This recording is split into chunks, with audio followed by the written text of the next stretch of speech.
Well, we all know that we need to make a fast change in order to be able to sustain life in Earth.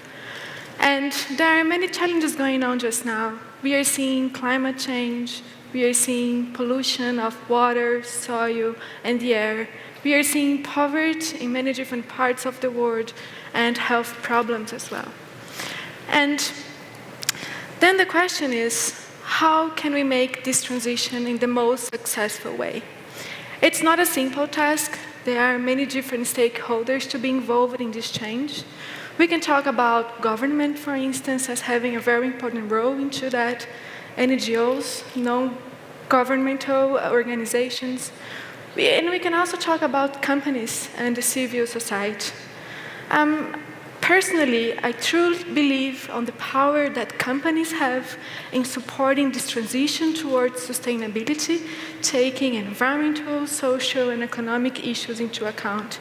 And that's why I've decided to work with companies and with business in order to support them to make this transition towards sustainability. So my talk today is going to be about how and what I have learned over the last 10 years in working with organizations that are very actively making their journey towards sustainability maturity, and what are the key learnings that we can take from that.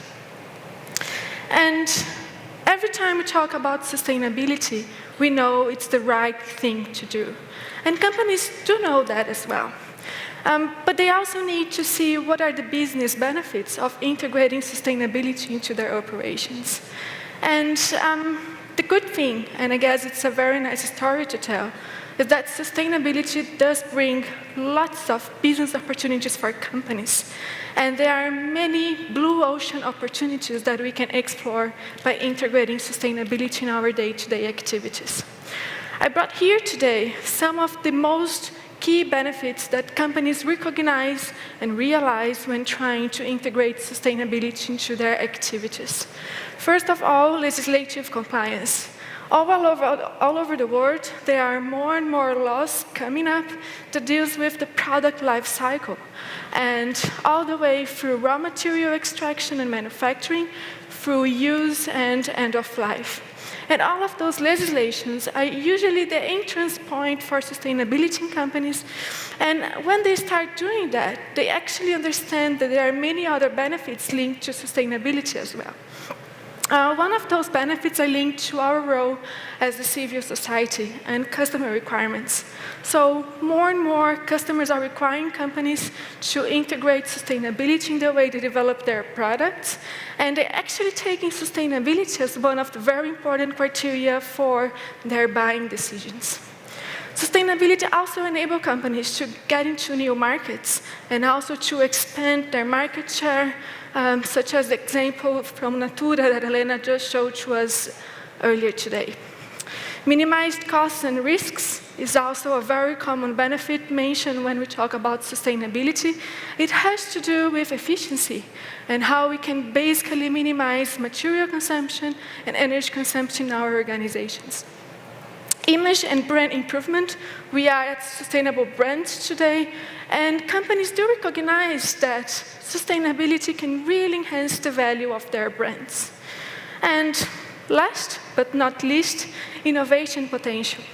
At the time we start looking at common problems and common challenges that we face in our day-to-day activities from a different perspective by taking sustainability into account, we realize many other opportunities that were not very clear at the beginning, but that can really boost our innovation in the organizations. And then you might be asking yourself, well, if there are so many different benefits, why we still see so many companies struggling to actually integrate sustainability into their innovation processes? And, well, the answer is very simple. Navigating through those new oceans is actually a very challenging activity. There are many different unforeseen things that will come along the way, and there are many different challenges that we need to overcome in order to be able to reach sustainability and also in order to be able to deliver a sustainable value to society. And I brought here today to you some of the key challenges that I've seen in companies when trying to integrate sustainability. The first one of them is probably showing what is the business case for top managers in the organizations. Often, when we come to a new organization talking about all of those benefits about sustainability and talking actually this is the right thing to do, the first question that comes to us is, yeah, it sounds great, but what's the business case for sustainability? What are the tangible benefits that I can get from it? And it's quite a challenging task for two main reasons, I'd say. The first one is that it's a long-term process, and showing the return on investment for sustainability is not often the most easiest thing to do. On top of that, there are many intangible benefits linked to sustainability, and quantifying them is not really trivial to do. And because we not always have the business case, it becomes very difficult to get management commitment in the organization and also resources. And because we don't have management commitment, it also becomes quite challenging to engage the right stakeholders in the organization. In order to be really successful in this transition, we need to involve stakeholders from the different levels in the organization, so from the strategic to the tactical and operational levels, and also from different functions, so from product development, supply chain management, marketing, and so forth. But let's say that we managed to go through this first hurdle of integrating sustainability, and we have the business case, we have management commitment, and we have stakeholder engagement. The next big challenge is to prioritize what are the sustainability initiatives that I'm going to implement. There are many, many different concepts, approaches, tools, and methodologies that companies can use to implement sustainability, and select the most one for me based on my strategic drivers, on my products, and on my market is not the easiest thing to do. And also, as soon as we have identified what are the initiatives we want to implement, implementing them in the organization from a systematic point of view is another big challenge. We usually see companies failing a lot in terms of disseminating this knowledge in the organization and get it done. So the question that comes then is, what does a successful journey towards sustainability take? And this question has actually been with me for the last 10 years throughout my academic life, during my PhD in Brazil and in Denmark, and also through my collaborations with a lot of different companies that are really trying to make this transition happen, and they're really trying to mature their abilities to sustain. And here you can see some of the companies that I've been working with over those 10 years. We have many different companies, large organizations from different places in the world, many different products. So Embraer is one of the companies I've been working with. Natura, as everybody is talking about them today, is also a Brazilian company that is really motivated towards sustainability. We also have European companies such as Philips in the healthcare sector and Lego in the toys industry, and also companies from the United States such as Steelcase. And what I'm going to do today is to share with you the experiences that I've got from working with these companies, from doing research at the university on how to make a successful transition towards sustainability in a business context. And what I have learned is that the first step is to really understand where we are just now, and what are the different initiatives that we are taking in our company, and what are the abilities that we have just now in our organization to make this transition towards sustainability. And throughout this research at the university and also implementation into industry, we developed the Sustainability Maturity Framework. And the basic idea of this framework is to enable companies to measure how mature they are, to integrate sustainability, and also to enhance this maturity over time. So in this radar over here, what you can see is all of the different seven abilities or management practices that companies need to have in order to make this transition successful. So all over the radar in here, what you can see are the seven different abilities or practices. And basically, in order to identify where we are today, what those companies do is to engage different stakeholders from different functions in the organization and also different hierarchical levels to perform the diagnosis of their current maturity profile. And the way we do it is basically to evaluate for each one of those practices what is the capability level they are being implemented. So how well those practices are being implemented by the companies. And we have 5 different capability levels that goes all the way from incomplete application to a formalized and a continuous improved application. And by doing this assessment of our current maturity profile, we can understand what is our maturity level for sustainability, and we can also understand what are the main strengths and the main gaps that we face today in the organization. So the green area in this graphic here shows to you an example of how the current picture of where we are today looks like. But knowing where we are, it's not enough to make the change. The next step and the second step in this journey is to understand where do we want to go and what are the sustainability challenges that we want to overcome. So what we do at that point is to engage top managers in the organization, and we start asking them, what's your strategy? What are you aiming for when it comes to sustainability? And then what we do is to translate this strategy and this vision into the maturity profile as well. And depending on the company, there can be many different strategies. So we could, for instance, talk about compliance and how the future maturity profile would look like if I am to comply with European legislation, so to say. So the gray area in here shows what's the maturity to be achieved in order to comply with this objective.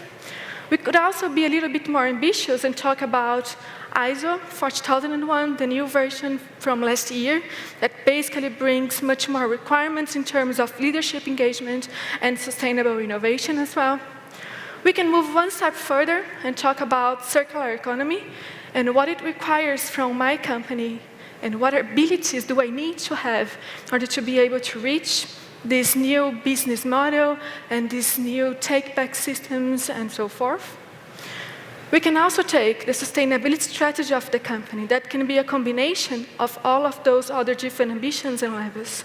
Or we can even take some examples like Jeff presented earlier this morning about the future fit or the sustainability development goals and so forth.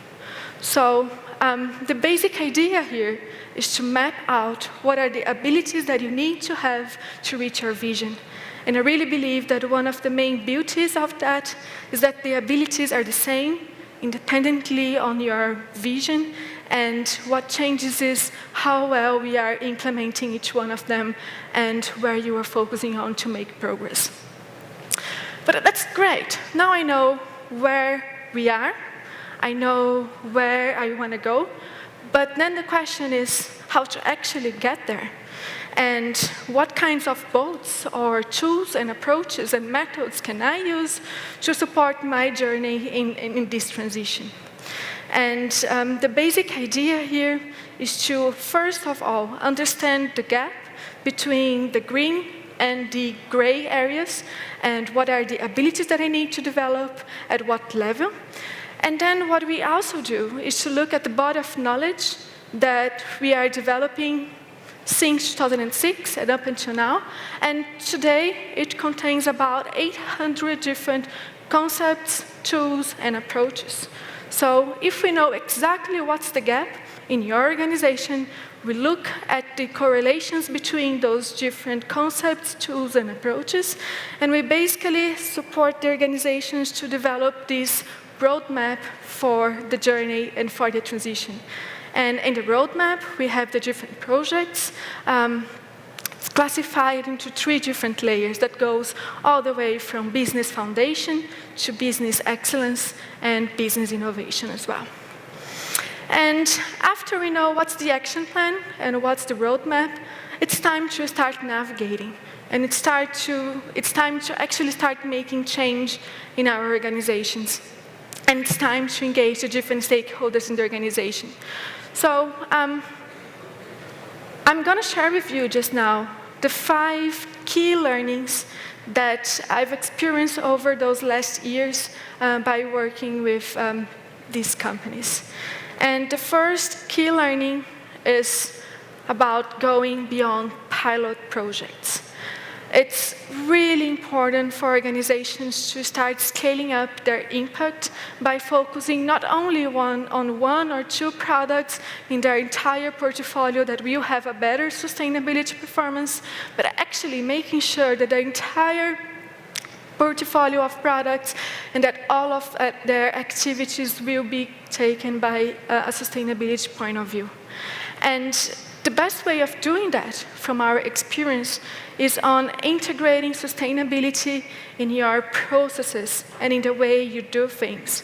So it's about integrating sustainability into your product development process, into your innovation process, into your communication processes, and so forth. Second key learning from this journey is about creating the foundation. It's very, very important that we respect our current maturity profile and develop activities and initiatives that will help us, first of all, to create the foundation that will be extremely important to our advancement in sustainability. So it's about learning how to walk first before we're actually able to run and win a marathon. The third key learning that I want to share with you is about having a step-by-step approach for sustainability implementation. Our goals can be very ambitious, and they actually need to be very ambitious. But we need to respect our maturity, and we really need to have this step-by-step approach, engaging the different people in the organization and make this transition happen now and sustain over time as well. The fourth key learning is about managing change and internalizing the implementation. The companies will only mature their ability to sustain if they actually do change management and the implementation by themselves. It's extremely important to internalize those learnings, to bring these initiatives across different hierarchical levels and different functions in the organization. And it's actually linked as well with the last key learning that I want to share with you. It is about engaging different stakeholders from our organization. And engaging stakeholders is that important. And it's the only way forward when it comes to having a successful journey towards sustainability. And eventually, after you take those steps and after you implement your roadmap, you will get on the blue ocean that you have planned to earlier in the implementation process. And after you get there, you're actually going to be able to realize that there are many other places to explore and many other sustainability things that you could do to increase value not only for your organization, but also to society. And the good news is that at that time, you will be mature enough to take your next journey and to continue maturing your abilities to sustain. So I'd like to invite you all to join this journey and to really engage into organizations to maturing their ability to sustain so we can actually keep life on Earth, and let's keep going. Thank you very much for your attention and for your time.